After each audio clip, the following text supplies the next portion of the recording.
शिवाय नमस्तुभ्यं। हर हर महादेव। आप सभी भक्तों का दिन शुभ एवं मंगलमय हो। आज शिव पुराण कथा का 17वां दिन है।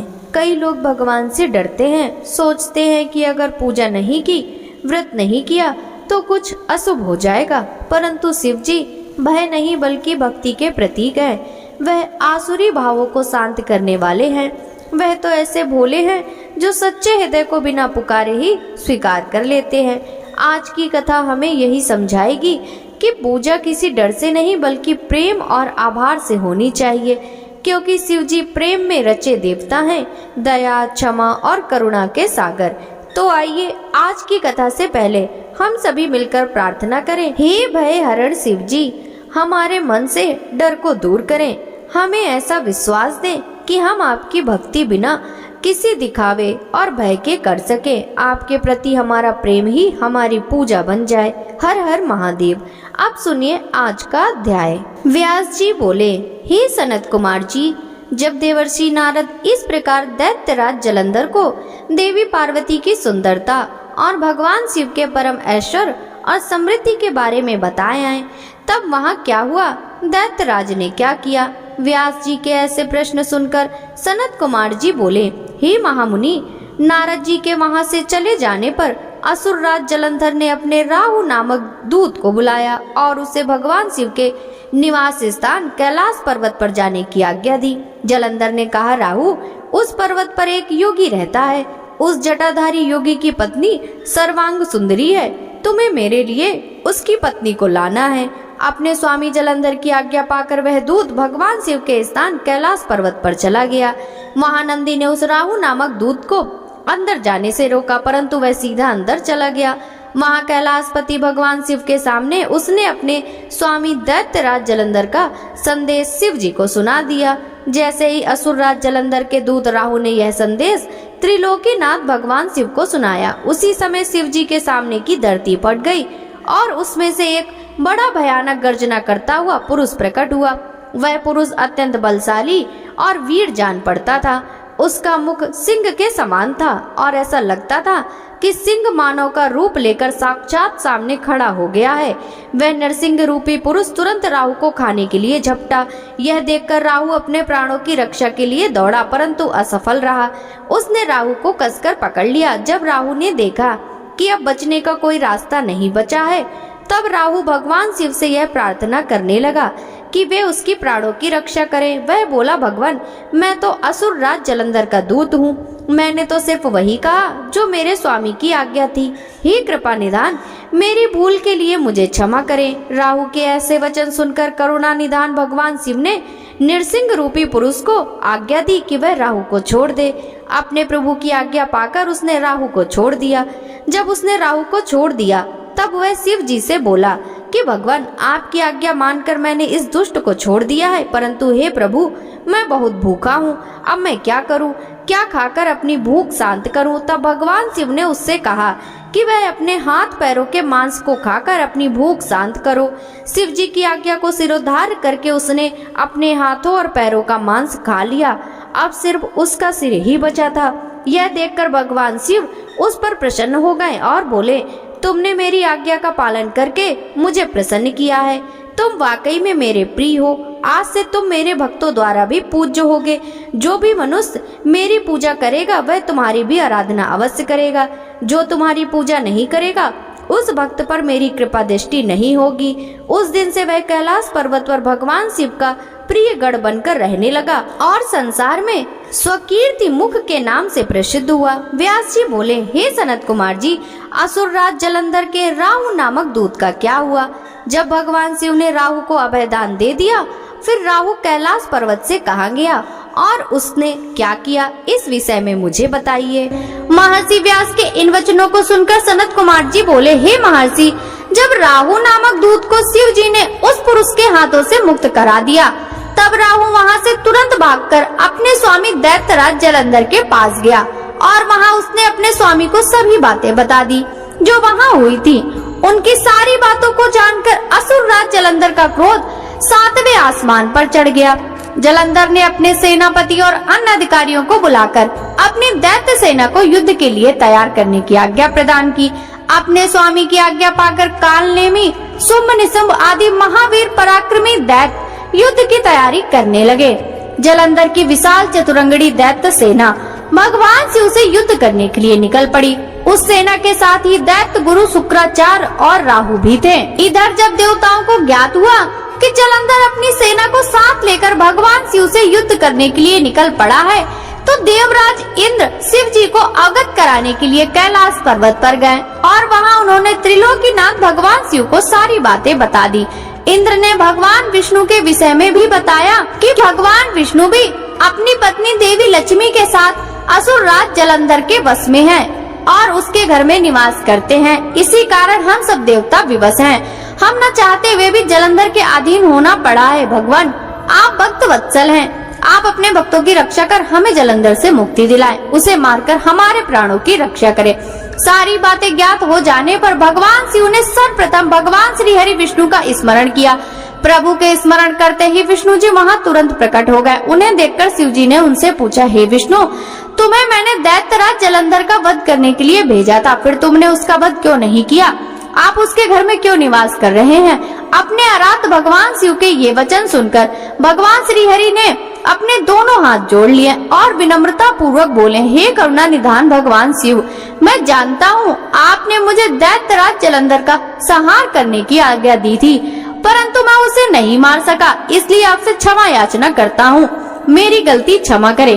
प्रभु, मैंने जलंधर का वध इसलिए नहीं किया क्योंकि जलंधर मेरी प्राण वल्लभा देवी लक्ष्मी का भ्राता है और उसमें आपका अंश भी विद्यमान है। इसलिए उस दैत्य की वीरता से प्रसन्न होकर मैं उसके घर में निवास करता हूँ।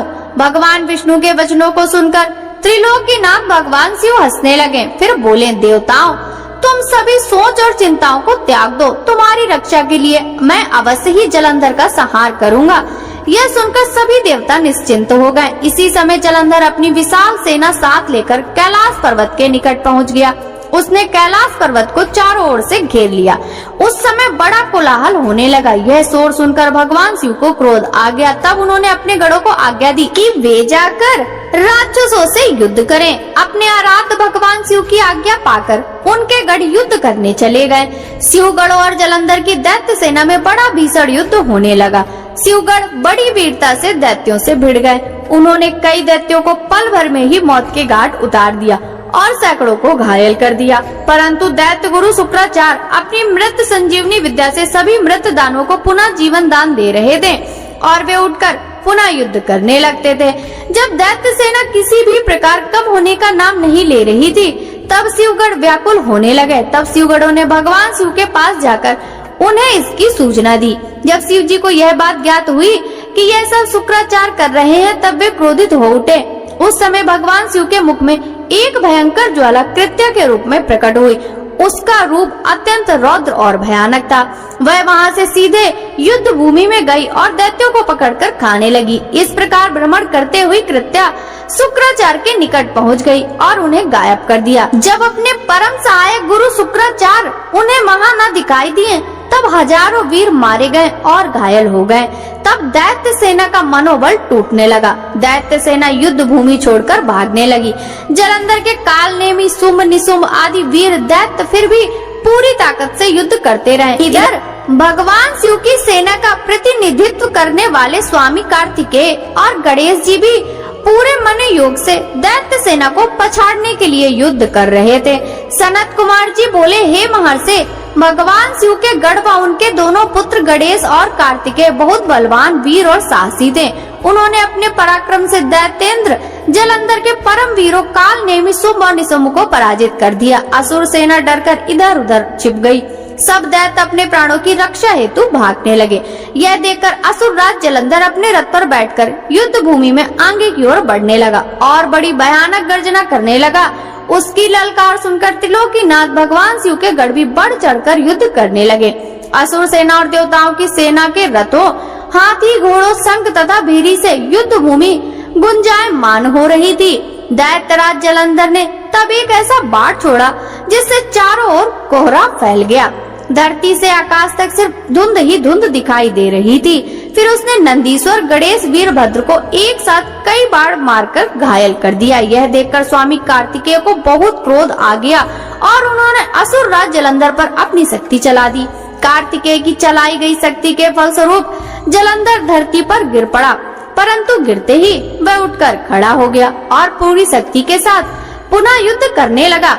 उसने सबसे पहला प्रहार कार्तिकेय पर ही किया और जलंधर ने अपनी गदा उठा ली और पूरे बल के साथ कार्तिकेय को मारी, जिससे कार्तिकेय अपनी चेतना खो बैठे और बेहोश होकर धरती पर गिर पड़े। यह दृश्य देखकर गणेश और नंदी भी चिंतित हो उठे। तब जलंधर ने उन पर भी गदा से प्रहार किया। गदा के प्रहार से वे दोनों भी मूर्छित होकर पृथ्वी पर गिर गए। तब वीरभद्र जलंधर से युद्ध करने के लिए आगे आए। जलंधर ने उन पर भी अपनी गदा से प्रहार किया, जिससे वीरभद्र का सिर फट गया और रक्त बहने लगा। यह देखकर सभी शिवगण व्याकुल हो गए और डरकर युद्ध भूमि को छोड़कर इधर उधर भागने लगे। सनत कुमार जी बोले, हे महर्षि, जब युद्ध भूमि में देव सेना का प्रतिनिधित्व करने वाले सभी वीर साहसी घायल होकर पृथ्वी पर गिर पड़े, तब यह देखकर सभी शिवगण भयभीत होकर वे स्वयं दैत्यराज जलंधर को सबक सिखाने के लिए युद्ध स्थल की ओर चल पड़े। अपने आराध्य भगवान शिव को युद्ध का नेतृत्व करते देख सभी शिवगण जो पहले डरकर भाग गए थे पुनः लौट आए। शिवगणों ने पहले जैसे जोश के साथ युद्ध करना आरंभ कर दिया। भगवान शिव के रौद्र रूप को देखकर भयानक दैत्य भी भयभीत होने लगे, युद्ध छोड़कर भागने लगे। यह देखकर असुरों के स्वामी जलंधर को क्रोध आ गया। वह तीव्र गति से शिव जी की ओर दौड़ा। इस कार में शुंभ निशुंभ नामक सेनापतियों ने अपने स्वामी का साथ दिया। यह देखकर भगवान शिव ने प्रति उत्तर देते हुए जालंधर के बाणों को काट दिया। वे अपने धनुष से बाणों की वर्षा करने लगे। उन्होंने कई दैत्यों को फरसे से काट दिया। बलाक और धसमर जैसे भयानक राक्षसों को पल भर में मार गिराया। शिव जी का वाहन बैल भी अपने सींगों के प्रहारों से सबको घायल करने लगा। तब यह देखकर जलंधर अपने सैनिकों को समझाने लगा कि वे ना डरे और युद्ध करते रहे, पर दैत्य सेना भगवान शिव से युद्ध करने को तैयार नहीं हो रही थी।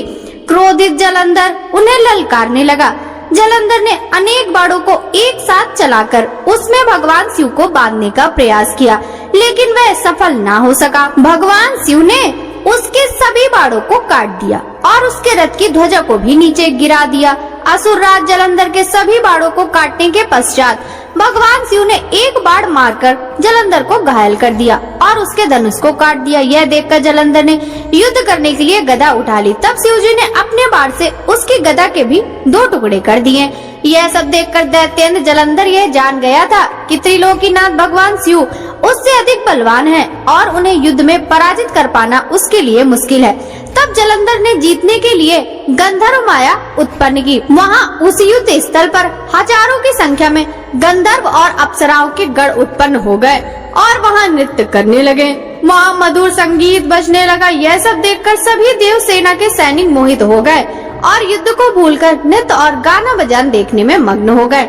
इधर देवादिदेव भगवान शिव भी गंधर्व माया से मोहित होकर नृत्य देखने लगे। जब दैत्यराज जलंधर ने देखा कि सभी देवताओं सहित देवादिदेव भगवान शिव भी उस गंधर्व माया के द्वारा मोहित होकर अप्सराओं के नृत्य को देख रहे हैं, तब मैं वहाँ चुपके से भाग खड़ा हुआ। असुर राज जलंधर त्रिलोकीनाथ भगवान शिव का रूप धारण कर बैल पर बैठकर देवी पार्वती के पास कैलाश पर्वत पर पहुँचा। वहाँ कैलाश पर देवी पार्वती अपनी सखियों के साथ व्यस्त थी। जब उन्होंने अपने पति भगवान शिव को आता देखा, तब उन्होंने अपनी सखियों को वहाँ से भेज दिया और स्वयं भगवान शिव के समीप चली गई। देवी पार्वती के अप्रतिम सौंदर्य को देखकर जलंधर का मन विचलित हो उठा और वह उन्हें अपलक निहारने लगा। जलंधर के इस प्रकार के व्यवहार को देख पार्वती को यह समझते हुए देर नहीं लगी कि वह कोई बहरूपिया है जो भगवान शिव का रूप धारण कर उन्हें ठगने आया है। यह विचार मन में आते ही देवी पार्वती वहाँ से अंतर ध्यान हो गयी। तब वे वहाँ एक अन्य स्थान पर पहुँची और उन्होंने श्री हरि विष्णु का स्मरण करके उन्हें वहाँ बुलाया। विष्णु जी ने वहाँ पहुँचकर देवी को नमस्कार किया और उनसे प्रश्न किया कि क्या आप जलंधर के इस कार्य को जानती हैं? देवी पार्वती के इस प्रश्न को सुनकर श्री विष्णु ने हाथ जोड़ लिया और बोले, हे माता, आपकी क्या आज्ञा है? मैं उस दुष्ट को किस प्रकार का दंड दूं? तब देवी ने कहा कि आप जो उचित समझे वह करे। तब श्री विष्णु जलंधर को चलने के लिए उसके नगर की ओर चल दिए। व्यास जी बोले, सनत कुमार जी, जब माता पार्वती की आज्ञा पाकर भगवान विष्णु सागर पुत्र जलंधर की नगरी को चले गए, तब फिर आगे क्या हुआ? उन्होंने वहाँ जाकर क्या किया? व्यास जी का यह प्रश्न सुनकर सनत कुमार जी मुस्कुराए और बोले, हे महर्षि, दैत्यराज जलंधर की नगरी में पहुंचकर श्री हरि विष्णु सोच में पड़ गए कि वे क्या करें, परंतु अगले ही पल उन्हें समझ में आया कि जैसे को तैसा। उन्होंने सोचा कि जिस प्रकार जलंधर ने छद्म शिव रूप धारण करके देवी पार्वती को छलने की कोशिश की थी, वे भी वहाँ जाकर उनकी पत्नी वृंदा का पतिव्रत भंग करेंगे। वे जानते थे कि जलंधर अपनी पत्नी के पतिव्रत धर्म से ही अभी तक बचा हुआ है, इसलिए उसका पतिव्रत धर्म नष्ट करना जरूरी है। मन में यह विचार आते ही वे नगर के राज उद्यान में जाकर ठहर गए। दूसरी ओर दैत्यराज जलंधर की पतिव्रती पत्नी वृंदा अपने कक्ष में सो रही थी। भगवान श्री हरि विष्णु की माया के फलस्वरूप उन्होंने रात्रि में एक सपना देखा। उन्होंने देखा कि उसका पति निवृत्त होकर सिर पर तेल लगाकर और गले में काले रंग के फूल की माला पहनकर भैंसे में बैठा है और उसके चारों ओर जीव जंतु उसको घेरे खड़े हैं। उस समय चारों ओर घोर अंधकार फैला हुआ था और वह दक्षिण दिशा की ओर बढ़ता जा रहा था। ऐसा सपना देखकर वह डर गई और उसकी आंखें खुली। तभी उसने देखा कि सूर्य उदय हो रहा है, परंतु वह सूर्य अत्यंत कांतिहीन था और सूर्य में एक छेद भी दिखाई दे रहा था। यह सब देख वृंदा का मन बहुत व्याकुल हो उठा और वह इधर उधर टहलने लगी। कभी छज्जे अटारी पर चढ़ती तो कभी जमीन पर बैठ जाती, परंतु उसे चैन नहीं था।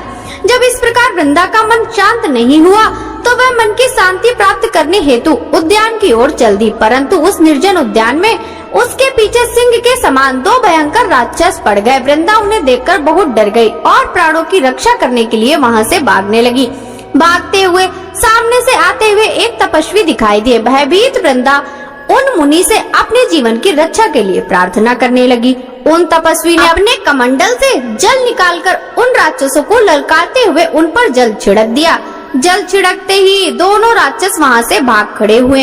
तब वृंदा ने दोनों हाथ जोड़कर उन तपस्वी को प्रणाम किया तथा उनका धन्यवाद व्यक्त किया। तत्पश्चात उनको अत्यंत दिव्य और शक्तिशाली जानकर वृंदा ने उन मुनि से अपने पति दैत्यराज जलंधर के विषय में पूछा। मुनि ने उत्तर दिया कि देवी, तुम्हारा पति तो युद्ध में मारा गया है। यह कहकर उन्होंने कुछ इशारा किया, जिसके फलस्वरूप दो वानर उनके सामने प्रकट हो गए। अगले ही पल उन तपस्वी का संकेत पाकर वे वानर आकाश मार्ग से उड़कर चले गए और कुछ समय पश्चात दैत्यराज जलंधर का कटा हुआ सिर और उसके अन्य सामान को लेकर लौट आए। अपने पति जलंधर का कटा हुआ सिर देखकर वृंदा बेहोश होकर गिर पड़ी। कुछ समय पश्चात होश में आने पर रोते हुए वृंदा उन मुनि से प्रार्थना करने लगी कि वे उसके पति को पुनः जीवित कर दे। यह कहकर वो बहुत जोर जोर से रोने लगी और बोली कि यदि आप मेरे पति को जीवन दान नहीं दे सकते तो मुझे भी मृत्यु दे दें। वृंदा के इस प्रकार वचन सुनकर मुनि बोले, हे देवी, तुम्हारे पति का व्रत त्रिलोकीनाथ भगवान शिव के द्वारा हुआ है, अतः उसको जीवित करना देवाधिदेव भगवान शिव का विरोध करना है, परंतु अपनी शरण में आए हुए मनुष्य की रक्षा करना मेरा भी धर्म है, इसलिए मैं तुम्हारे पति को पुनः जीवित अवश्य करूंगा। यह कहकर उन्होंने अपने कमंडल से जल निकाला और मंत्रोच्चारण करते हुए जलंधर पर जल छिड़का, जिसके फलस्वरूप वह जीवित हो गया। जलंधर को जीवन दान देकर वे तपस्वी वहाँ से अंतर ध्यान हो गए। वस्तुतः उस तपस्वी ने ही सूक्ष्म रूप से जलंधर की काया में प्रवेश कर लिया था। दरअसल तपस्वी का रूप धारण करने वाले वे मुनि और कोई नहीं, स्वयं श्री हरि विष्णु थे। अपने पति को अपने पास देखकर देवी वृंदा बहुत खुश हुई और तुरंत अपने पति के गले लग गई। उसने उन सब बातों को भयानक स्वप्न समझकर भुला दिया और बहुत समय तक उस छद्म वेशधारी जलंधर के साथ वन में रमण करती रही, परंतु माया की माया भला कब तक छिप सकती थी। एक दिन वृंदा को ज्ञात हो गया कि उसके साथ विहार करने वाला पुरुष और कोई नहीं, श्री हरि स्वयं विष्णु है, जो कि उसके पति का रूप धारण कर उसे छल रहे हैं। यह सारी सच्चाई जानकर देवी वृंदा बहुत दुखी हुई। तब वह श्री हरि विष्णु से बोली, तुमने एक पराई स्त्री का उसका पति बनकर उपभोग किया है, तुम्हें धिक्कार है। मैं किस प्रकार अपने पति का सामना कर सकती हूँ? अब मुझे जीवित रहने का कोई अधिकार नहीं है, पर तुम्हें तुम्हारी करने की सजा अवश्य ही मिलेगी। तुमने मुझे अबला जानकर मेरा इस्तेमाल किया है। मैं तुम्हें साफ देती हूँ कि जिन राक्षसों से तुमने डरकर मेरा विश्वास जीता था, वे ही राक्षस तुम्हारी पत्नी का भी हरण करेंगे और तुम उनके वियोग में हर ओर भटकते रहोगे। तभी ये वानर तुम्हारी सहायता करेंगे। मेरा अगला जन्म तुलसी के रूप में होगा और मेरी संजीवनी शक्ति ही मेरी पतिव्रता का प्रमाण होगी। भगवान श्री हरि विष्णु को इस प्रकार साथ देकर असुर श्रेष्ठ जलंधर की पत्नी वृंदा ने अग्नि में प्रवेश किया और उसमें अपने प्राणों की आहुति दे दी। उस अग्नि में से एक तेज प्रकट हुआ और वह जाकर देवी पार्वती में समा गया। व्यास जी बोले, हे तात, उधर जब असुर राज जलंधर द्वारा फैलाई गई गंधर्व माया से मोहित होकर सभी देवताओं सहित भगवान शिव भी युद्ध को भूलकर अप्सराओं का नृत्य गान देखने में व्यस्त हो गए, तब क्या हुआ? उधर जब जलंधर को पहचान कर देवी पार्वती कैलाश पर्वत से अंतर ध्यान हो गई, तब वहाँ क्या हुआ? भगवान शिव ने क्या किया? सनत कुमार जी बोले, हे महर्षि, जब जलंधर को अपने सामने भगवान शिव के रूप में देखकर देवी पार्वती ने यह जान लिया कि वह कोई बहरूपिया है, तो वे तुरंत वहाँ से अंतर ध्यान हो गयी। उनके अंतर ध्यान होते ही सारी माया वहाँ से गायब हो गई। माया के गायब होते ही सभी देवता अपने अपने होश में आ गए। उधर देवादिदेव भगवान शिव की चेतना भी वापस लौट आई और जलंधर की माया को जानकर उन्हें अत्यधिक क्रोध आ गया। तब जलंधर भी देवी पार्वती के अचानक वहाँ से गायब हो जाने के कारण तुरंत ही युद्ध भूमि में लौट आया। तत्पश्चात भगवान शिव और असुर राज जलंधर में बड़ा भयानक युद्ध होने लगा, परंतु त्रिलोकीनाथ भगवान शिव की वीरता और बल के सामने वह तुच्छ असुर कहाँ टिक पाता। यह बात जल्द ही उसे समझ आ गई कि सर्वेश्वर शिव को जीत पाना आसान नहीं है, बल्कि असंभव है। तब असुर राज जलंधर ने भगवान शिव को जीतने के लिए माया का सहारा लिया। उसने तुरंत माया द्वारा पार्वती को प्रकट किया और उन्हें अपने रथ पर बांध लिया। जलंधर के दो सेनापति शुंभ और निशुंभ अपने हाथों में भयानक अस्त्र लेकर देवी पार्वती को मारने के लिए उन पर झपट रहे थे और देवी पार्वती रोते हुए अपनी सहायता के लिए अपने आराध्य भगवान शिव को पुकार रही थी। यह दृश्य देखकर भगवान शिव भी अत्यंत चिंतित हो गए। अपनी प्राण वल्लभा देवी पार्वती को इस प्रकार कष्ट में देखकर वे व्याकुल हो उठे। तब अपनी प्रिया पार्वती को दैत्येंद्र जलंधर से मुक्त दिलाने हेतु उन्होंने बड़ा भयंकर रूप धारण कर लिया। उनका वह रुद्र रूप देखकर राक्षसी सेना भयभीत होकर इधर उधर भागने लगी और छिपने का प्रयास करने लगी। उधर दैत्य सेना के प्रधान शुंभ और निशुंभ भी डर गए और युद्ध से बचने की कोशिश करने लगे। उनके भयभीत होते ही जलंधर की माया समाप्त हो गई। युद्ध में हाहाकार मच गया, सब इधर उधर दौड़ रहे थे। जब शुंभ निशुंभ भी अपने प्राणों की रक्षा के लिए भाग रहे थे, तब भगवान शिव ने उन्हें ललकारा, परंतु वे फिर भी युद्ध के लिए तत्पर न हुए। भगवान शिव बोले, तुम तो देवी पार्वती को मारने बढ़ रहे थे, अब क्यों डरकर भाग रहे हो? आओ और मेरे साथ युद्ध करके अपनी वीरता का परिचय दो। भगवान शिव के वचनों का उन दोनों पर कोई भी प्रभाव नहीं पड़ा और वे भागते रहे। तब क्रोधवश भगवान शिव ने शुंभ निशुंभ को शाप देते हुए कहा, अरे दुष्ट असुरो, युद्ध में कभी भी पीठ दिखाने वालों पर वार नहीं करना चाहिए, इसलिए मैं तुम दोनों को छोड़ रहा हूँ, परंतु जिनको तुम मारने का प्रयत्न कर रहे थे वे ही देवी पार्वती तुम दोनों का एक ही दिन वध करेंगी। भगवान शिव के इन वचनों को सुनकर क्रोध से भरा जलंधर उन पर झपटा। उसने भयानक बाढ़ चलाकर पूरी पृथ्वी पर अंधकार कर दिया। इससे भगवान शिव का क्रोध अत्यधिक बढ़ गया और उन्होंने अपने चरणांगुष्ठ से बने हुए सुदर्शन चक्र को चला दिया। उस चक्र ने तुरंत जलंधर के सिर को उसके धड़ से अलग कर दिया। जब चक्र ने असुर राज जलंधर का सिर कटा तो बहुत भयानक ध्वनि हुई और महादानव जलंधर पल भर में ही ढेर हो गया। जिस प्रकार काजल का विशाल पर्वत दो टुकड़ों में विभक्त हो गया था, उसी प्रकार जलंधर का शरीर भी दो टुकड़ों में बट गया। सारे युद्ध भूमि में रक्त फैल गया। भगवान शिव की आज्ञा से जलंधर का रक्त और मांस महारौरों में जाकर रक्त का कुंड बन गया। दैत्यराज जलंधर के शरीर से निकला अद्भुत तेज उस समय भगवान शिव के शरीर में प्रवेश कर गया।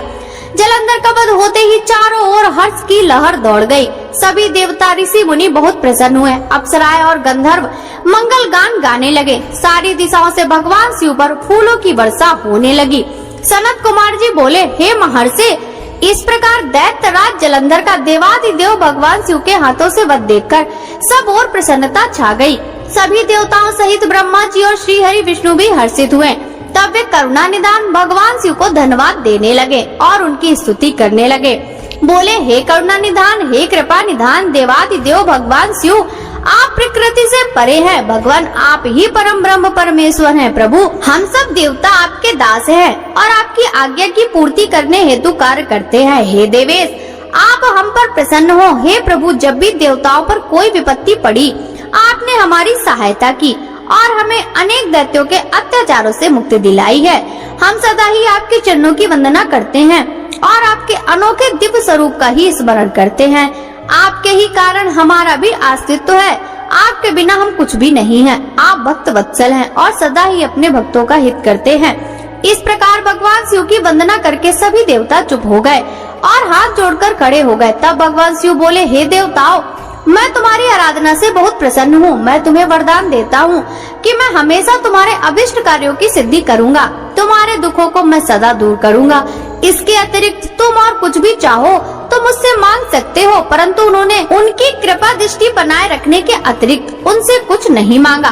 तब उन देवताओं को आवश्यकता पड़ने पर उनकी मदद करने का आश्वासन देकर देवाधिदेव भगवान शिव वहां से अंतर ध्यान हो गए। इस प्रकार जब त्रिलोकीनाथ भक्त वत्सल शिव ने देवताओं को उनकी सहायता का आश्वासन दिया तो सभी देवता हर्ष से फूले नहीं समाये और भगवान शिव की महिमा का गुणगान और जय जयकार करते हुए प्रसन्नता पूर्वक अपने अपने धाम को वापस चले गए। व्यास जी बोले, हे ब्रह्मापुत्र सनत कुमार जी, जब भगवान श्री हरि विष्णु की माया से मोहित होकर जलंधर पत्नी वृंदा छद्म वेश धारण किए हुए विष्णु जी को अपना पति मानकर उनके साथ रमण करने लगी, तब श्री हरि भी उनसे प्रीति करने लग गए।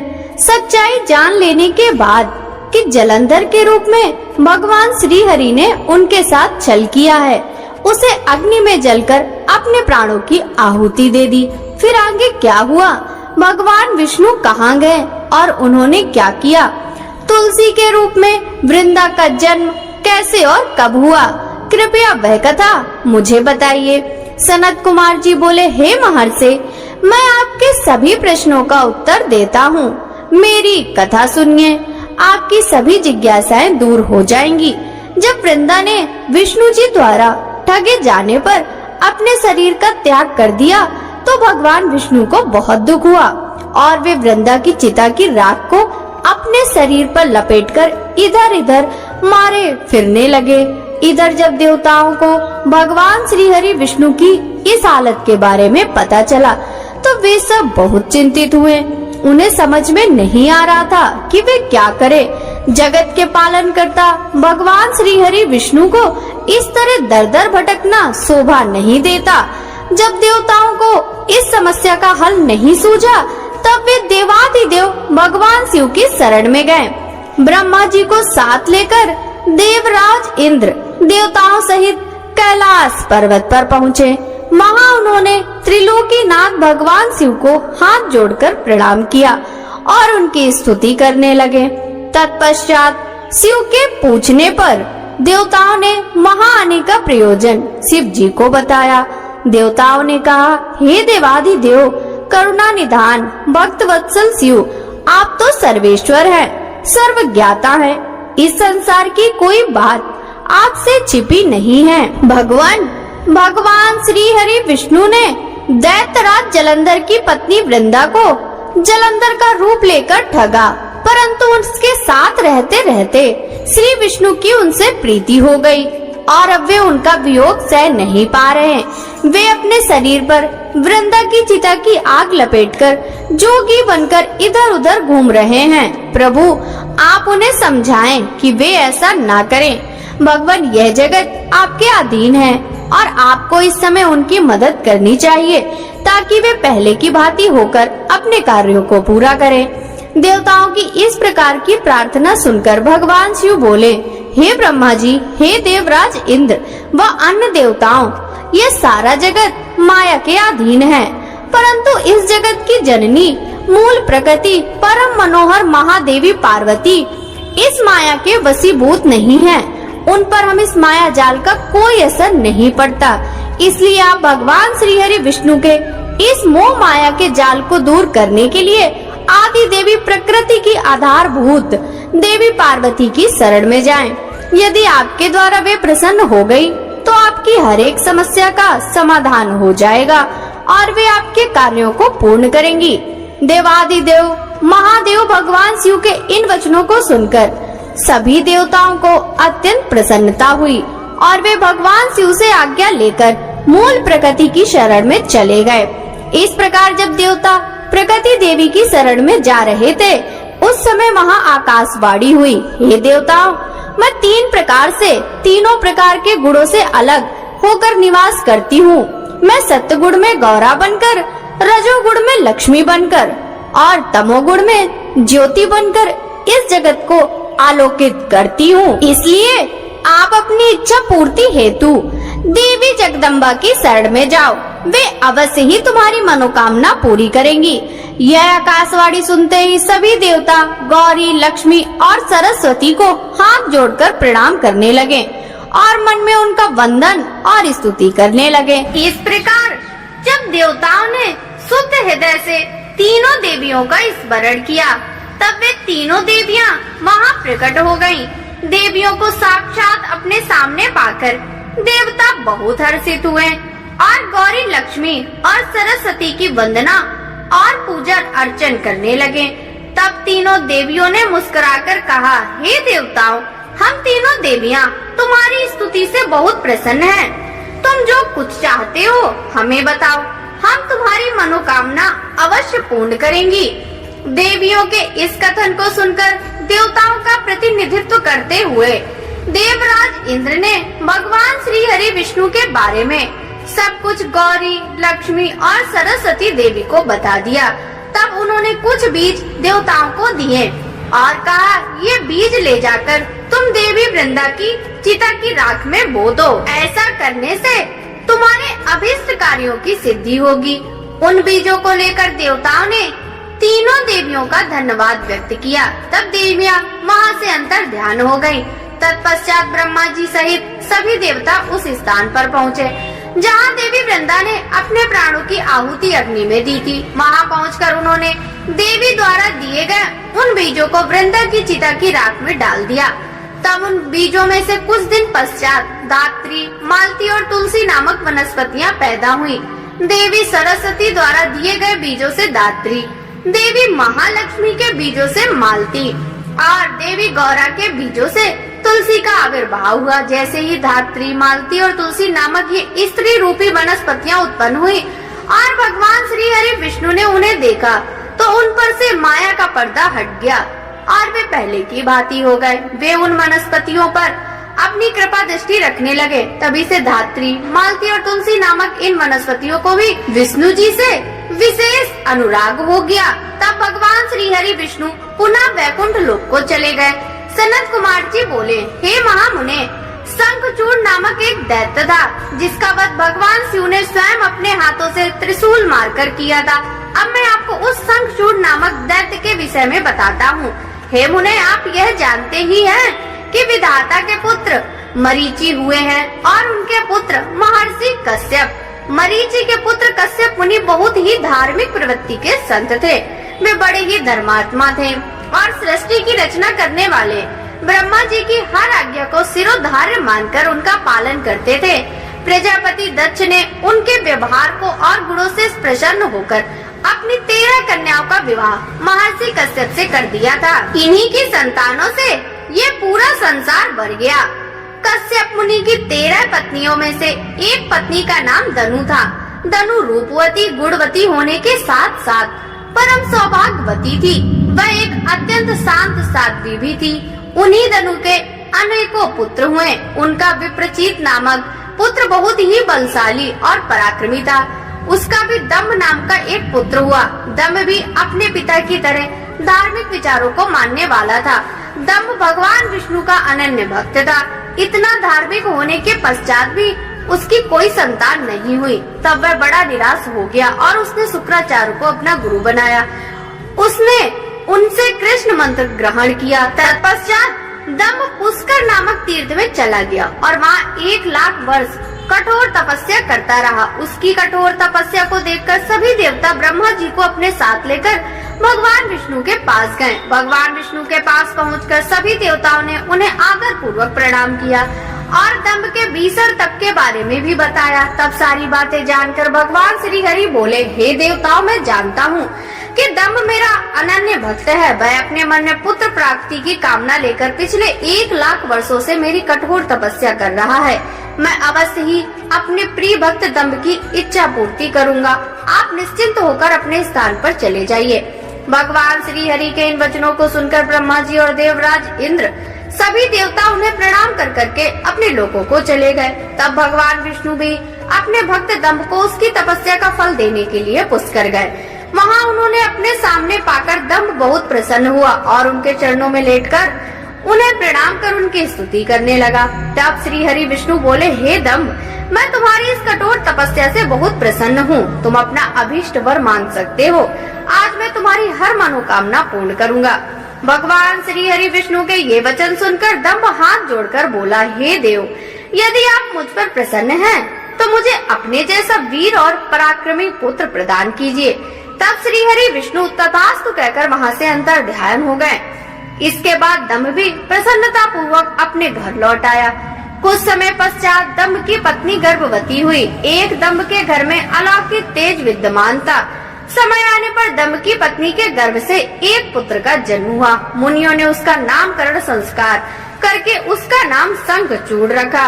सनत कुमार जी बोले, हे महर्षि, भगवान श्री हरि विष्णु के वरदान के फल स्वरूप दंभ को एक वीर पराक्रमी पुत्र की प्राप्ति हुई, जिसका नाम शंखचूड़ रखा गया। शंखचूड़ भी धार्मिक प्रवृत्ति का था। वह अपने परम पूज गुरु के अमृत वचनों का शंखचूड़ के मन पर गहरा प्रभाव पड़ा और वह पुष्कर नामक तीर्थ में जाकर एकाग्र मन से तपस्या करने लगा। उसने अपनी इंद्रियों को अपने वश में कर लिया और अनेकानेक मंत्रों द्वारा ब्रह्मा जी की साधना करने लगा। उसकी भक्ति भाव से की गई आराधना से शीघ्र ही ब्रह्मा जी प्रसन्न हो गए। एक दिन जब शंखचूड़ प्रतिदिन की भांति तपस्या में मग्न था, ब्रह्मा जी उसके सामने प्रकट हो गए। तब आराध्य को एकाएक अपने सामने इस प्रकार खड़ा देखकर शंखचूड़ की प्रसन्नता की कोई सीमा न रही। वह ब्रह्मा जी के चरणों में लेट गया और उनके पैरों पर अपना सिर रखकर उनकी स्तुति करने लगा। ब्रह्मा जी ने शंखचूड़ को ऊपर उठाया और उससे कहा, हे वत्स, मैं तुम्हारी आराधना से बहुत प्रसन्न हूँ। तुम तो चाहो मुझसे वरदान मांग सकते हो। मैं तुम्हारी सभी मनोकामनाएं पूरी करूँगा। अपने आराध्य ब्रह्मा जी के ये वचन सुनकर शंखचूड़ बोला, हे ब्रह्मा जी, यदि आप मुझ पर प्रसन्न हैं, तो मुझे ये वरदान दीजिए कि मुझे कोई भी जीत ना सके। शंखचूड़ के इस वर को सुनकर ब्रह्मा जी बोले, ऐसा ही होगा। और फिर उसे भगवान श्री कृष्ण का अक्षय कवच देते हुए वे कहने लगे कि शंखचूड़, अब तुम बद्रिकाश्रम चले जाओ। वहाँ सकामा तुलसी तपस्या कर रही है। तुम वहाँ जाकर धर्मराज की कन्या तुलसी से विवाह कर लो। यह कहकर ब्रह्मा जी वहाँ से अंतर ध्यान हो गए। ब्रह्मा जी के अंतर ध्यान होने पर शंखचूड़ बद्रिकाश्रम की ओर चल दिया। वहाँ जाकर तुलसी के पास पहुँचा। शंखचूड़ को अपने खड़ा देखकर वह बोली, मैं धर्मराज की पुत्री तुलसी हूँ। आप कौन हैं और यहाँ किस लिए आए हैं? कृपया यहाँ से चले जाइए। आप शायद जानते नहीं कि स्त्री जाति मोहिनी होती है। तुलसी के वचन सुनकर शंखचूड़ बोला, हे देवी, आपके वचन सत्य है, परंतु यहाँ मैं अपने आराध्य भगवान ब्रह्मा जी की आज्ञा से आया हूँ। मैं धनु का वंशज दानव दंभ का पुत्र शंखचूड़ हूँ। पूर्व में राधिका के दिए गए शाप के कारण मैं दानव कुल में जन्मा हूँ। यह सब कहकर शंखचूड़ चुप हो गया। अब तुलसी बोली, यह सत्य है कि इस संसार में वही पुरुष श्रेष्ठ है जो स्त्री से पराजित हो जाते हैं, परंतु आज मैं भी तुम्हारी स्पष्टवादिता से अत्यंत प्रभावित हुई हूँ।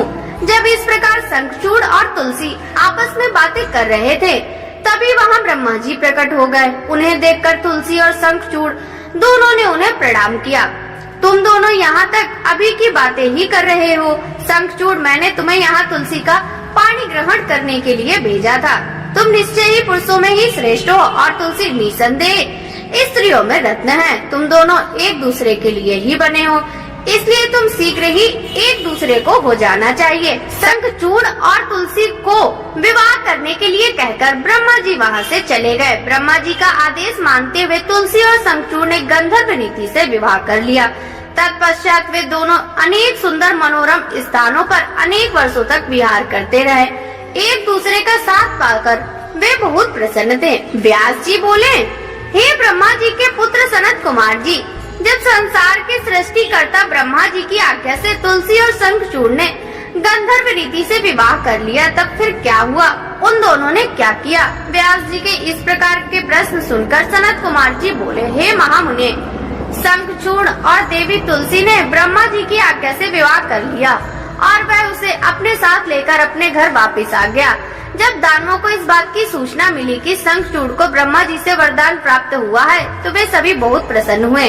दैत्य गुरु शंकराचार्य ने स्वयं वहां आकर शंखचूड़ को ढेरों आशीर्वाद प्रदान किए। तत्पश्चात उन्होंने शंखचूड़ को असुरों का आधिपत्य देते हुए उसका राज्याभिषेक कराया।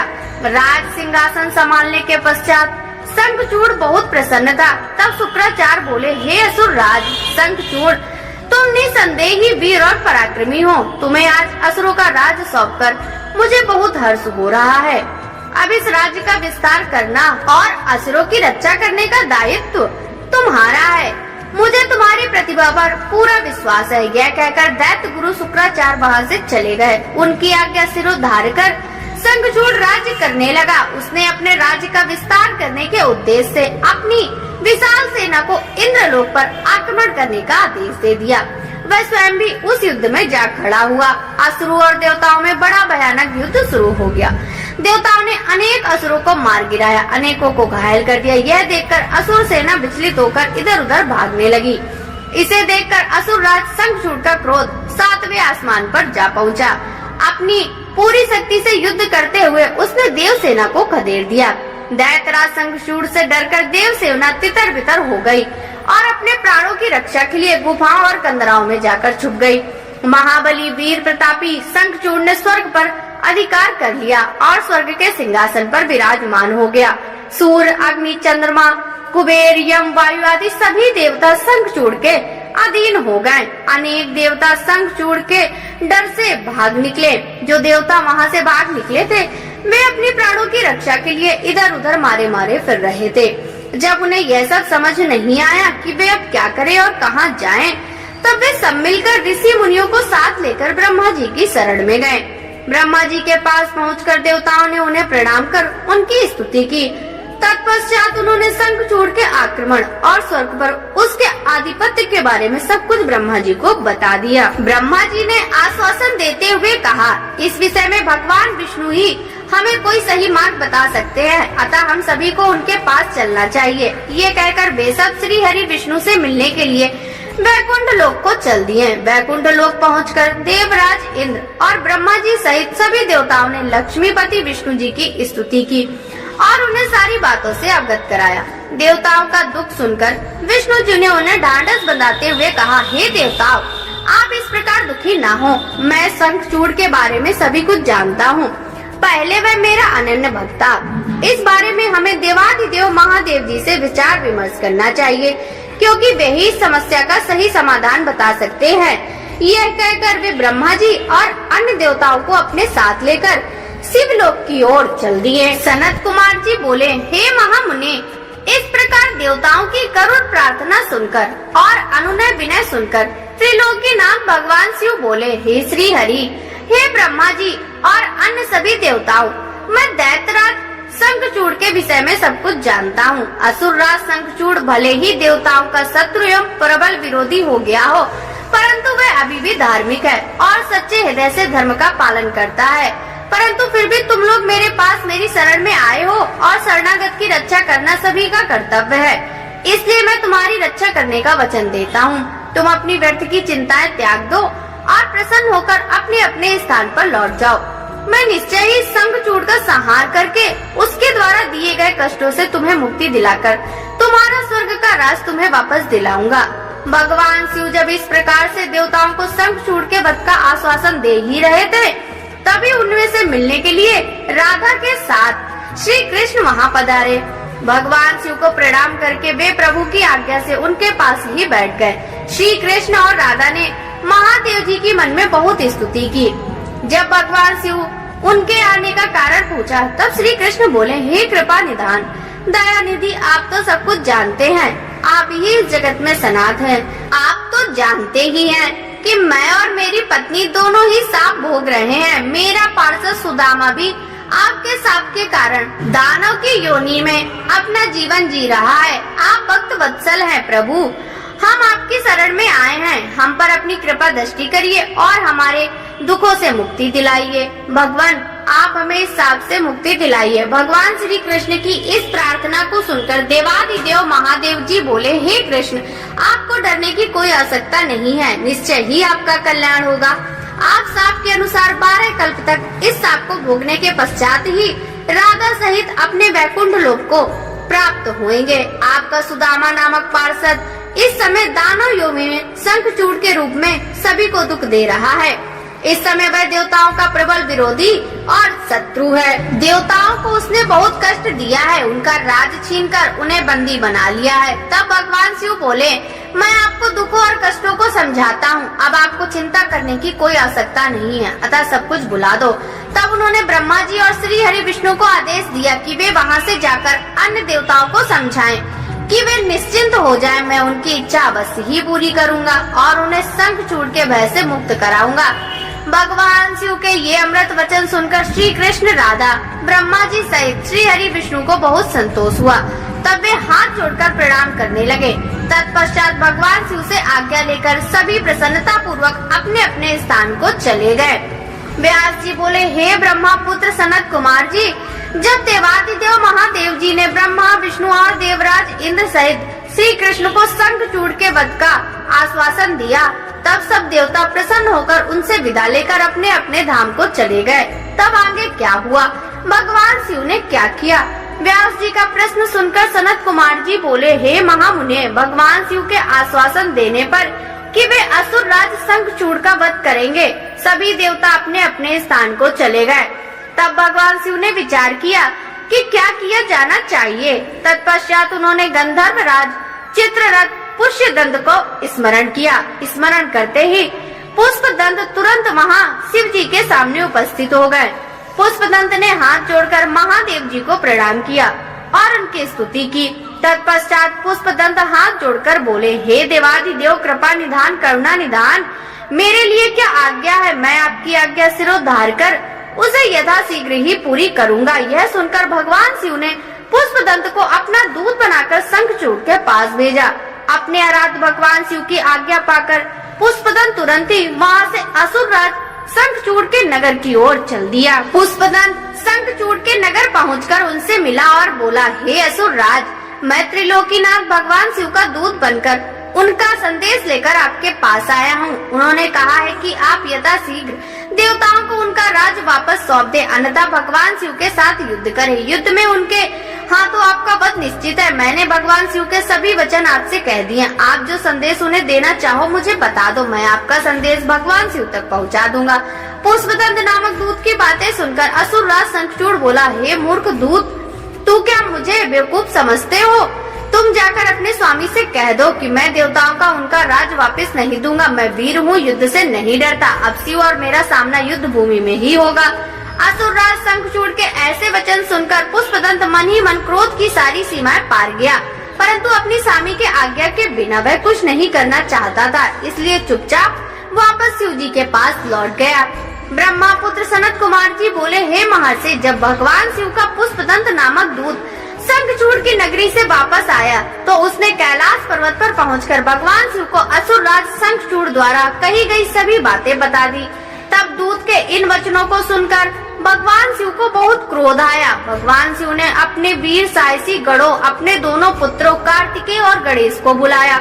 उन्होंने भद्रकाली सहित अपनी पूरी गण सेना को युद्ध करने के लिए तैयार होने की आज्ञा प्रदान की। भगवान शिव की आज्ञा के अनुसार उनके वीर गणों और पुत्रों ने युद्ध की सभी तैयारियां अति शीघ्र पूरी कर ली और आकर इस बात से भगवान शिव को अवगत कराया। तब त्रिलोकीनाथ भगवान शिव ने अपनी देव सेना और गणों के साथ दैत्यराज शंखचूड़ की नगरी की ओर प्रस्थान किया। पूरी शिव सेना प्रसन्न मन से भगवान शिव की जय जयकार करती हुई आगे बढ़ रही थी। उनके प्रिय पुत्र गणेश और कार्तिकेय सेना के अधिपति के रूप में अपनी सेना का नेतृत्व कर रहे थे। भगवान शिव की सेना में 8 भैरव, 8 वसु, 11 रुद्र और 12 सूर्य भी सम्मिलित थे। अग्नि, चंद्रमा, विश्वकर्मा, अश्वनी कुमार, कुबेर, यम, नैऋत्य, नल, कुबर, वायु, वरुण, बुध और मांगलिक ग्रह नक्षत्र भी भगवान शिव की सेना की शोभा बढ़ा रहे थे। उनकी सेवा में देवी भद्रकाली, जिनकी 100 भुजाएं थी, अपने पार्षदों के साथ युद्ध भूमि की ओर प्रस्थान कर रही थी। भद्रकाली देवी की जीभ 1 योजन लंबी और चलायमान थी। उनके हाथों में शंख, चक्र, गदा, पद, खड़ग, चर्म, धनुष, बाण आदि अनेकों वस्तुएं थी। भद्रकाली देवी के एक हाथ में 1 योजन का गोल खप्पर, एक में आकाश को स्पर्श करने वाला लंबा त्रिशूल तथा अनेक शक्तियां विद्यमान थी। देवी भद्रकाली का अनुसरण करते हुए उनके साथ 3 करोड़ योगिनी, 3 करोड़ डाकनियां भी थी, जो अपनी सेना को साथ लेकर शंखचूड़ की असुर सेना को मजा चखाने के लिए पूरे जोरों शोरों से चल रही थी।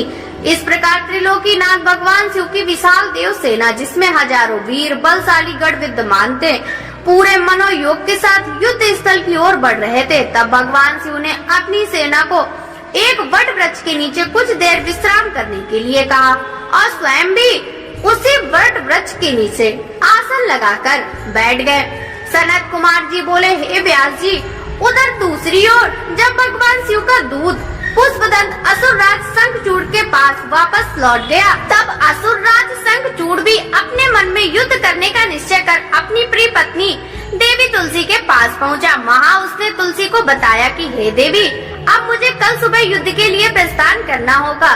यह सुनकर देवी तुलसी रोने लगी। शंखचूड़ ने उन्हें ढाढ़स बंधाया और कहा, वीरों की पत्नियां रोकर नहीं बल्कि हंसकर उन्हें विदा करती हैं। यह सुनकर तुलसी ने अपनी आंखों के आंसू पोंछ लिए। प्रातः कल जागकर असुरराज शंखचूड़ ने अपने राज दरबार का उत्तरदायित्व अपने पुत्र को सौंप दिया तथा देवी तुलसी से पुत्र की सहायता करने के लिए कहा। फिर दैत्यराज शंखचूड़ ने अपनी विशाल दैत्य सेना का युद्ध के लिए आह्वान किया। अपने स्वामी दैत्यराज शंखचूड़ के बुलाने पर विशाल दैत्य सेना पल भर में संगठित हो गई। उस असुर सेना में अनेक वीर और पराक्रमी योद्धा थे। वे योद्धा पल भर में संगठित होकर आगे बढ़ गए। दैत्य सेना का मनोबल बहुत ऊंचा था। वे अत्यंत गर्वित और सोच रहे थे कि इस युद्ध में अवश्य ही जीतेंगे। मौर, कालिक और कालिकेय नामक 3 वीर असुर सेनापति के रूप में दैत्य सेना का प्रतिनिधित्व कर रहे थे। उस विशाल 3 लाख और चौड़ी सेना को देखकर बड़े बड़े वीर पल भर में भयभीत हो जाते थे। असुरराज शंखचूड़ अपनी विशाल दैत्य सेना को देखकर बहुत खुश था। तब युद्ध के लिए प्रस्थान करती हुई उस सेना का नेतृत्व स्वयं असुरराज शंखचूड़ ने आगे आकर किया। उनके पीछे वाले रथ में दैत्यों के गुरु शुक्राचार्य उनका मार्ग प्रशस्त कर रहे थे। इस प्रकार अपने स्वामी शंखचूड़ की जय जयकार का उद्घोष करती हुई वह राक्षस सेना तीव्र गति से आगे बढ़ी चली जा रही थी। चलते चलते काफी समय बीत गया। आखिर पुष्पभद्रा नामक नदी के किनारे एक अच्छे वट वृक्ष के नीचे दैत्य सेना ने अपना डेरा लगाया। वहीं से कुछ दूरी पर देव सेना ने भी अपना डेरा डाला हुआ था।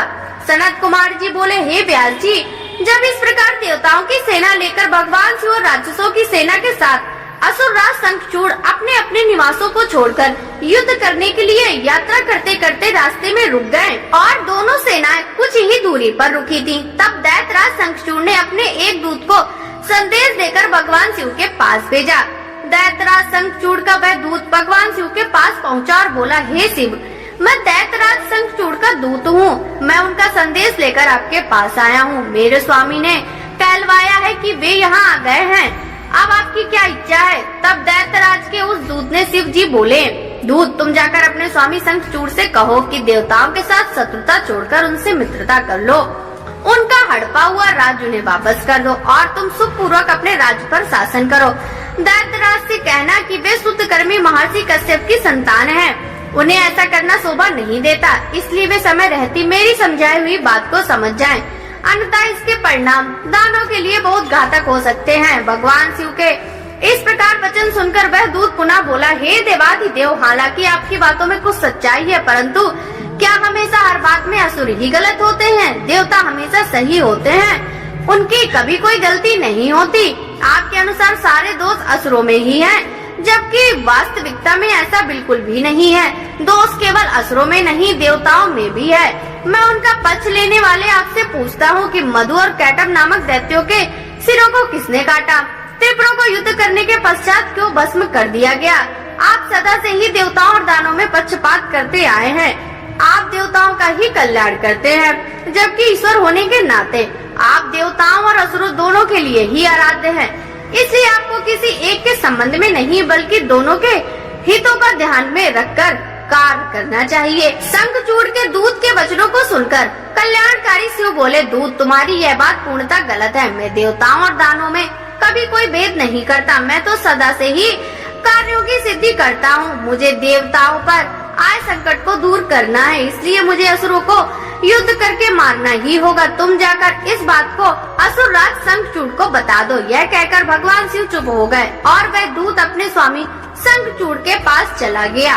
व्यास जी ने सनत कुमार जी से पूछा, हे ब्रह्मा पुत्र, जब भगवान शिव का संदेश लेकर दैत्यराज शंखचूड़ का वह दूत अपने स्वामी शंखचूड़ के पास चला गया, तब क्या हुआ?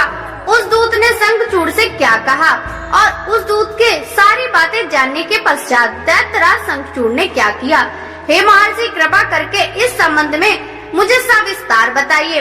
व्यास जी के प्रश्न को सुनकर सनत कुमार जी बोले, हे महामुने, उस दूत ने अपने स्वामी शंखचूड़ के पास जाकर भगवान शिव से कही हुई सारी बातें बता दी। शिव जी की कही बातें सुनकर शंखचूड़ और अति क्रोधित हो उठा और उसने अपनी विशाल दैत्य सेना को तुरंत युद्ध करने के लिए चलने की आज्ञा प्रदान करी। दूसरी ओर भगवान शिव ने भी अपने गणों और देवताओं को युद्ध भूमि की ओर प्रस्थान करने के लिए कहा। देवताओं और दानवों दोनों की सेनाएं पूरे जोश और साहस के साथ लड़ने हेतु तत्पर होकर आगे बढ़ने लगी। दानवों की सेना में सबसे आगे शंखचूड़ था और दूसरी ओर देव सेना में त्रिलोकीनाथ भगवान सबसे आगे चल रहे थे। दोनों सेनाएं और स्वामियों के जयघोष के साथ आगे बढ़ रही थी। उस समय चारों ओर रणभेरियां बजने लगी। कुछ ही समय पश्चात देवता और दैत्य आमने सामने थे। एक दूसरे को अपना घोर शत्रु समझकर दोनों एक दूसरे पर टूट पड़े। भयानक युद्ध होने लगा। हर ओर मार काट चीख पुकार सुनाई दे रही थी। युद्ध का दृश्य अत्यंत हृदय विदारक था। भगवान श्री हरि विष्णु के साथ दंभ, कलासुर के साथ कालका, गोकर्ण के साथ हुतासन तो कालंबिक के साथ वरुण देव का युद्ध होने लगा। सब युद्ध करने में मग्न थे, परंतु भगवान शिव तथा देवी भद्रकाली अभी तक ऐसे ही बैठे थे। उन्होंने युद्ध करना शुरू नहीं किया था। उधर दैत्यराज शंखचूड़ भी युद्ध का दृश्य देख रहा था। उस समय युद्ध अपने चरम पर था। दोनों सेनाएं घमासान युद्ध कर रही थी। सभी बड़ी वीरता से लड़ रहे थे और युद्ध में अनेक प्रकार के आयुधों का प्रयोग कर रहे थे। कुछ ही देर में पृथ्वी कटे मरे और घायल योद्धाओं से पट गई। सनत कुमार जी बोले, हे व्यास जी, इस प्रकार देवताओं और दानवों में बड़ा भयानक विनाशकारी युद्ध चल रहा था। धीरे धीरे दानव देवताओं पर भारी पड़ने लगे। तब देवता अत्यंत भयभीत होकर अपनी रक्षा हेतु इधर उधर भागने लगे। कुछ देवता भागकर देवाधिदेव भगवान शिव की शरण में आए। तब वे देवता बोले, प्रभु हमारी रक्षा करें। असुर सेना परास्त होने के बजाय हम पर हावी होती जा रही है। यदि शीघ्र ही कुछ नहीं किया गया तो हम अवश्य हार जाएंगे। देवताओं के ये वचन सुनकर भगवान शिव को बहुत क्रोध आया। वह उठ खड़े हो गए और स्वयं युद्ध करने के लिए आगे बढ़े। युद्ध स्थल में पहुंचते ही उन्होंने असुरों की अछौड़ी सेना का नाश कर दिया। देवी भद्रकाली भी अनेक दैत्यों को मार मार कर उनका रक्त पीने लगी। इस प्रकार असुरों को युद्ध में कमजोर पड़ता देखकर देवताओं में एक नई जान आ गई। जो देवता इधर उधर अपने प्राणों की रक्षा के लिए भाग रहे थे, वे भी आकर पुनः युद्ध करने लगे। उधर भद्रकाली देवी क्रोध में भरकर दैत्यों को पकड़ पकड़ कर अपने मुख में डालने लगी। स्कंद ने अपने बाणों से करोड़ों दानों को मौत के घाट उतार दिया। यह देखकर असुर सेना भयभीत होकर अपने प्राणों की रक्षा करने हेतु इधर उधर भागने लगी। असुर सेना को इस प्रकार तितर बितर होता देखकर दानवराज शंखचूड़ क्रोधित होकर स्वयं युद्ध में कूद पड़ा। उसने अपने हाथों में धनुष बाण उठाया और भयानक बाणों की वर्षा करनी प्रारंभ कर दी। देखते ही देखते शंखचूड़ ने देव सेना के अनेकों सैनिकों का संहार कर दिया। यह देखकर स्कंद देव आगे बढ़े और शंखचूड़ को ललकारने लगे। शंखचूड़ ने क्रोधित होकर स्कंद पर पलटकर वार कर दिया। उसने स्कंद का धनुष काट दिया और पूरी शक्ति से स्कंद की छाती पर प्रहार किया। फलस्वरूप स्कंद मूर्छित होकर जमीन पर गिर पड़े। कुछ ही देर बाद स्कंद खड़े हो गए और उन्होंने अपने बाण से शंखचूड़ के रथ में छेद कर दिया। यही नहीं, स्कंद ने शंखचूड़ का कवच, किरीट आदि कुंडल भी गिरा दिए। तत्पश्चात उसने एक भयानक विष बुझी शक्ति से शंखचूड़ पर प्रहार किया। इस प्रहार से शंखचूड़ मूर्छित होकर धरती पर गिर पड़ा। और काफी समय तक ऐसे ही पड़ा रहा। कुछ समय पश्चात वह ठीक होकर पुनः युद्ध करने लगा। इस बार उसने भगवान शिव के पुत्र कार्तिकेय को अपना निशाना बनाया और उस पर भयानक शक्ति का प्रहार किया, जिससे कार्तिकेय बेहोश होकर जमीन पर गिर पड़े। तब कार्तिकेय को इस प्रकार धरती पर बेहोश पड़ा हुआ देखकर देवी भद्रकाली उन्हें गोद में उठा लाई। उनकी दशा देखकर शिव जी ने उन पर अपने कमंडल का जल छिड़का। जल छिड़कते ही कार्तिकेय फौरन उठ बैठे और पुनः युद्ध करने के लिए चल दिए। दूसरी ओर वीरभद्र और शंखचूड़ का भयानक युद्ध चल रहा था। यह कह पाना कठिन था कि दोनों में से कौन अधिक वीर और बलशाली है। एक दूसरे पर वे बड़े शक्तिशाली ढंग से प्रहार कर रहे थे। देवी भद्रकाली भी पुनः युद्ध में आकर दानवों का भक्षण करने लगी। सनत कुमार जी बोले, हे व्यास जी, देवी भद्रकाली ने युद्ध भूमि में जाकर भयंकर सिंहनाद किया, जिससे डरकर अनेकों दानव मूर्छित होकर धरती पर गिर पड़े। भद्रकाली ने अपने तेज और नुकीले दांतों से दानवों का रक्त चूसना शुरू कर दिया। यह देखकर युद्धरत दानव वैसे आतंकित हो उठे। वे इधर उधर भागने लगे। यह देखकर दानव राज शंखचूड़ दौड़कर देवी भद्रकाली से युद्ध करने के लिए आगे आया। शंखचूड़ को सामने खड़ा देखकर भद्रकाली ने प्रलय अग्नि के समान भयंकर बाणों की वर्षा करनी शुरू कर दी, परंतु शंखचूड़ ने वैष्णव नामक अस्त्र से उस पर वर्षा को शांत कर दिया। देवी भद्रकाली ने उसके जवाब में नारायण अस्त्र चलाया, परंतु शंखचूड़ हाथ जोड़कर उस अस्त्र को प्रणाम करने लगा, जिससे वह नारायण अस्त्र वहीं पर शांत हो गया। दैत्यराज शंखचूड़ अपने भयानक बाणों से देवी पर प्रहार करता रहा और देवी उन असंख्य बाणों को अपनी विकराल दाढ़ों से चबा जाती। इस प्रकार देवी और शंखचूड़ में भयानक संग्राम होने लगा। तभी क्रोधित भद्रकाली ने पाशुपात नामक ब्रह्मास्त्र उठा लिया, परंतु तभी आकाशवाणी हुई, अभी दैत्येंद्र की मृत्यु का समय नहीं आया और इसकी मृत्यु आपके हाथों से नहीं लिखी। तब देवी ने पाशुपात अस्त्र को वापस कर दिया और उसे काटने के लिए दौड़ी। यह देखकर असुर राज ने रौद्रास्त्र चलाकर उनकी गति को कम किया। तब भद्रकाली ने असुर राज द्वारा प्रयोग की गई सारी शक्तियों को तहस नहस कर दिया और आगे बढ़कर शंखचूड़ की छाती पर अपने मुक्के का जोरदार प्रहार किया। इस प्रहार से शंखचूड़ बेहोश होकर धरती पर गिर पड़ा, लेकिन कुछ ही देर पश्चात पुनः उठकर वह भद्रकाली देवी से युद्ध करने लगा। तब देवी ने उसे कसकर पकड़ लिया और चारों ओर घुमाकर धरती पर फेंक दिया। शंखचूड़ कुछ समय तक ऐसे ही पड़ा रहा। तब देवी ने अन्य दानवों का वध करना शुरू कर दिया। शंखचूड़ चुपचाप उठा और अपने रथ पर धीरे से बैठ गया। जय भोलेनाथ। आज के अध्याय में बस इतना ही। इसके आगे की कथा आप सभी कल के अध्याय में जरूर सुनिएगा। आइए अब हम सभी सच्चे मन से भगवान शिव से क्षमा प्रार्थना करें। हे भोलेनाथ, अगर इस कथा के श्रवण, वाचन या स्मरण के दौरान हमारे मन, वाणी या कर्म में कोई भी त्रुटि हो गई हो तो हम आपसे हाथ जोड़कर प्रार्थना करते हैं, कृपया हमें क्षमा करें। प्रभु, हमारी समझ सीमित है परंतु श्रद्धा असीम है।